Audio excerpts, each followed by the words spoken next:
આ એક્ઝામ કારણ કે એટલી લાંબી છે, એટલી ચેલેન્જિંગ હોય છે કે એમાં તમારે એક બેકઅપ રાખવું બહુ જરૂરી છે. તો મારી એક એડવાઇસ પહેલી તો એ હશે કે જો તમે 2-3 અટેમ્પ્ટ આપવાના છો તો પહેલાં 2 અટેમ્પ્ટ યુપીએસસીને બહુ જ સિન્સિયરલી અને ફોકસ સાથે આપો.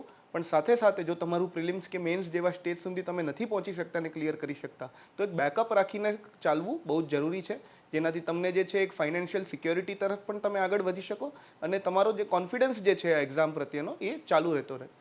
મારા જર્ની વિશે થોડીક વાત કરું તો મેં જે છે મુંબઈમાં જે છે મારો અભ્યાસ થયો હતો, સ્કૂલિંગ પણ અને મારું ગ્રેજ્યુએશન પણ.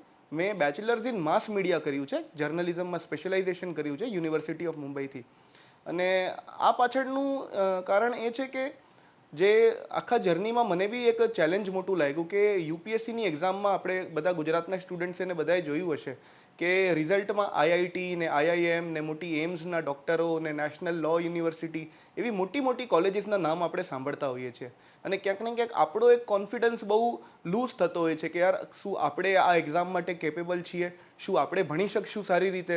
તો મને એવું લાગે છે કે મારો એક્ઝામ્પલ જે છે એ આપ બધાને જ જે છે મોટિવેશન આપશે એની માટે કે હું બી બહુ જ નોર્મલ જ ઇન્સ્ટિટ્યુશનથી આવું છું અને બહુ જ નોર્મલ ડિગ્રીનું મેં જે અભ્યાસ કર્યો છે. એટલે અલ્ટિમેટલી યુપીએસસીની એક્ઝામ જે છે એમાં કોઈ તમારું બેકગ્રાઉન્ડ કે તમે એલિટ ઇન્સ્ટિટ્યુશનથી ભણો છો એ મેટર નથી કરતું, પણ તમે ભણવામાં કેટલા સારા છો, તમે કેટલી ઢગસ અને ડેડિકેશનથી ભણી રહ્યા છો અને તમારી મહેનત ને તૈયારી કેટલી છે એ જ મેટર કરે છે.